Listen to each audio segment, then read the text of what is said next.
Does this sound familiar? It's 3 a.m., and once again, you're up making your pilgrimage to the bathroom. It's not the first time tonight. This constant interruption doesn't just wreck your sleep, it steals your energy, clarity, and vitality for the next day. You feel frustration consuming you with every trip in the dark while your partner, of course, sleeps like a rock.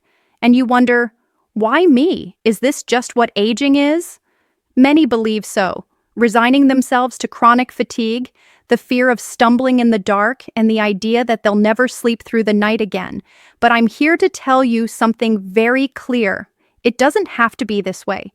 You don't have to accept a life of interrupted sleep and exhausted days. I'm Dr. Narita, a physician with 12 years of experience. I've dedicated my career to helping people reclaim their nights and their quality of life. Thousands of men and women just like you have come through my office feeling desperate and hopeless. But time and again, I've witnessed incredible transformations. Today, I'm not bringing generic advice. I'm sharing a key strategy, a method about how, and more importantly, when to drink water that will finally let you reclaim your nights. It's a technique so simple, so logical, and yet so overlooked, you'll wonder how you didn't know about it sooner. Stay with me, because this knowledge won't just change your nights, it could change your life. Before we dive in, do me a favor. Hit that like button and drop a comment telling me where you're watching from. I love connecting with people who are serious about their health. Before I give you the solution, I want you to understand the true scope of this. Did you know that up to 70% of adults over 60 wake up at least once a night to urinate? And for many, it's 2, 3, or even more times. This has a name, Nocturia. And let me be very clear, while it's common, it's not normal. It's not a harmless toll of age. It's a warning signal from your body, and the consequences of ignoring it are far more serious than you think. The hidden dangers. First, the risk of falls. In the dark, half asleep, your balance is terrible. The path to the bathroom is an obstacle course, a rug, a piece of furniture, and the consequence could be a life-changing injury. Second, the impact on your cognitive health. Deep sleep isn't a luxury, it's a necessity. During sleep, your brain consolidates memories and clears out toxins accumulated during the day. When your sleep is fragmented night after night, that cleanup doesn't happen properly. The result? Brain fog, trouble concentrating, poor memory, and over time, a higher risk of neurodegenerative diseases. Third, the strain on your heart. Every time you wake up suddenly, your body releases stress hormones. Your blood pressure and heart rate spike. If this happens multiple times a night, you're subjecting your cardiovascular system to constant stress. Multiple studies link severe nocturia to a higher risk of hypertension and other heart issues. And finally, the emotional toll. Chronic fatigue steals your joy. It makes you irritable, anxious, and can lead to depression.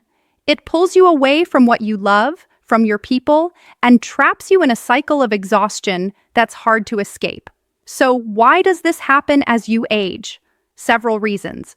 Your body produces less antidiuretic hormone ADH at night. ADH tells your kidneys to slow down urine production while you sleep. With less ADH, the urine factory keeps running full speed. Your bladder capacity may decrease. Fluid redistribution. If your ankles swell a bit during the day, that fluid doesn't vanish when you lie down.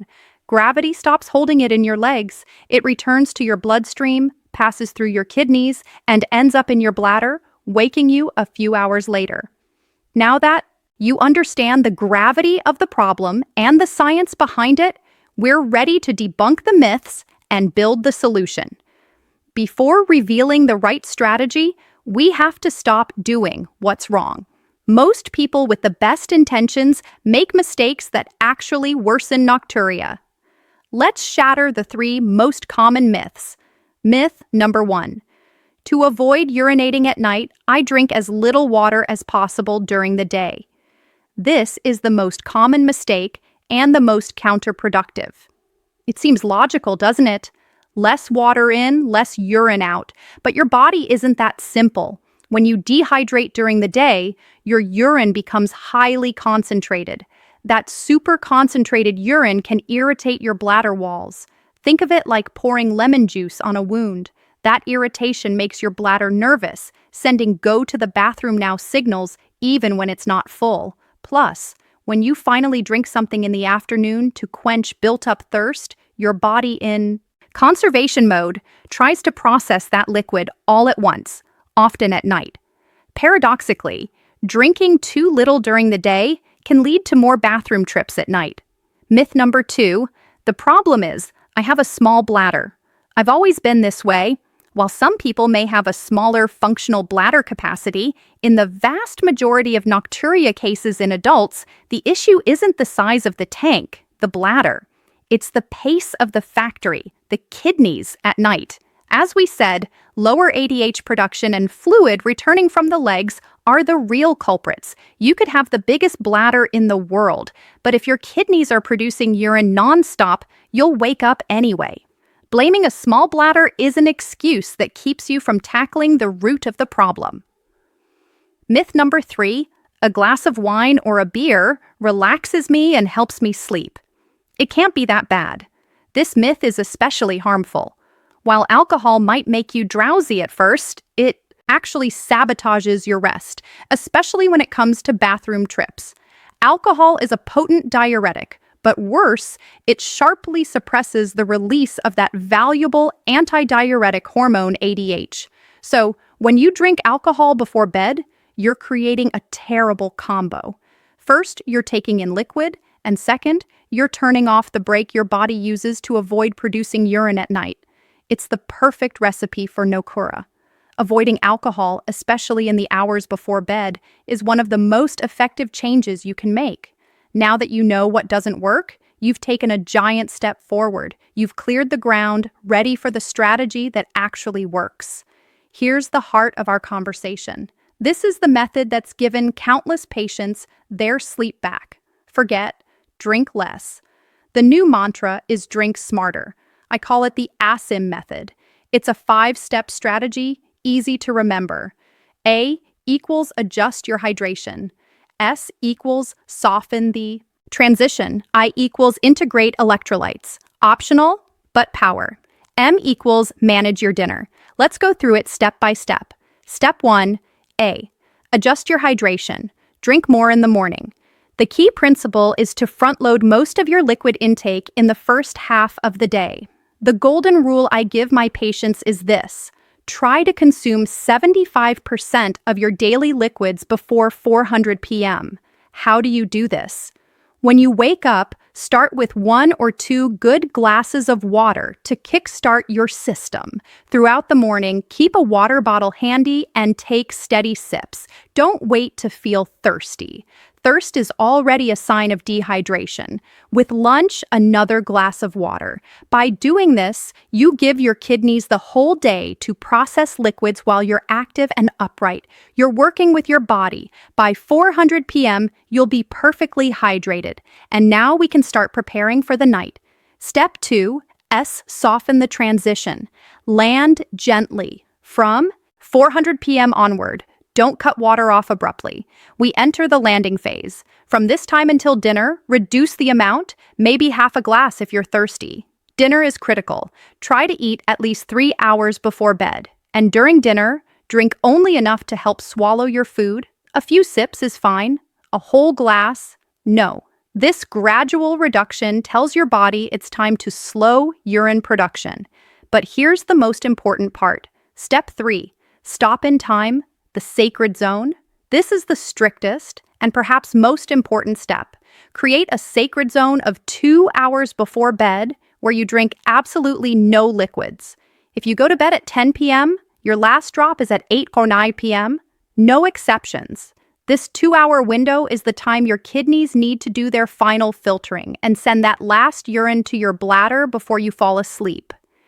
If you drink within those 2 hours, it's almost certain your kidneys will be in overdrive when you lay your head on the pillow, setting you up for a bathroom trip at 1 or 2 a.m. If your mouth feels dry, rinse without swallowing or take a tiny sip, but not a glass. This rule is sacred. Step 4. I integrate electrolytes. Optional, but effective. This is a little trick to help your body use water more efficiently. Hydration isn't just about drinking water. It's about getting that water to your cells. Electrolytes help. In your first glass of water in the morning, add just a pinch of unrefined sea salt, a splash of lemon juice. The salt provides sodium, which helps water get absorbed by cells. The lemon adds potassium. This can make your morning hydration more effective, reducing thirst in the afternoon. Step 5. Manage your dinner. Control the saboteur. What you eat for dinner is as important as what you drink. For your last meal of the day, avoid spicy or acidic foods which irritate the bladder, too much sugar or simple carbs which can increase urine production, high water content foods like soups, watermelon, or cucumbers. Eat those earlier. Chocolate and caffeine, which are bladder stimulants, coffee, tea, or sodas. Choose a dinner rich in protein and cooked vegetables. This keeps blood sugar stable and doesn't overload your system. If the ASIM method is the engine, these techniques are the high-performance tires. Support technique number 1, double voiding. Right before bed, go to the bathroom. Sit on the toilet. Yes, men. U2 sitting relaxes the pelvic floor muscles and allows more complete emptying. When you're done, don't get up. Wait about 30 to 60 seconds. Relax. Now, lean forward slightly and try to urinate again.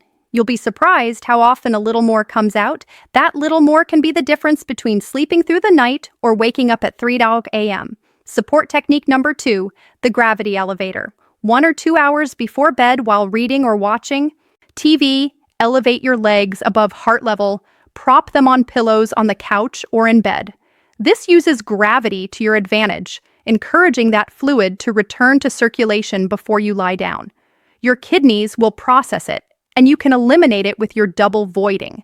You're proactively draining your legs so they don't do it to your bladder while you sleep. I remember a patient of mine, let's call him Michael. He loved building model ships in bottles, but had to stop because his hands trembled from lack of sleep. After just 2 weeks with this protocol, he called me. His voice sounded stronger. "Doctor," he said, "last night I slept 7 hours straight." 7. I didn't even remember what that felt like. This morning, my hands weren't shaking. I'm back in my workshop. I'm not just sleeping more. I feel alive again. That transformation is possible for you starting tonight. Reclaiming your sleep is a decision. The decision to apply what you've learned, your action plan. Adjust your hydration, most of it before 4 p.m. Soften and stop, reduce in the afternoon, and respect the 2-hour sacred zone. Support your body with double voiding and leg elevation. You have the knowledge. You have the tools. The power to change your nights is in your hands. If this information added value to you, I ask for 3 simple things. First, hit the like button so this video reaches more people who need it. Second, subscribe so you don't miss other life-changing health tips. And third, this is really important to me. Go to the comments right now and tell me how many times you get up at night. Share your number. There's no shame here, just a community of people who understand exactly what you're going through. By writing it down, you're not just taking the first step, you're helping others know they're not alone in this struggle. Thank you for your time and trust. Now go and prepare for the best night's sleep you've had in years. You deserve it. I'm Dr. Narita, and I'll see you in the next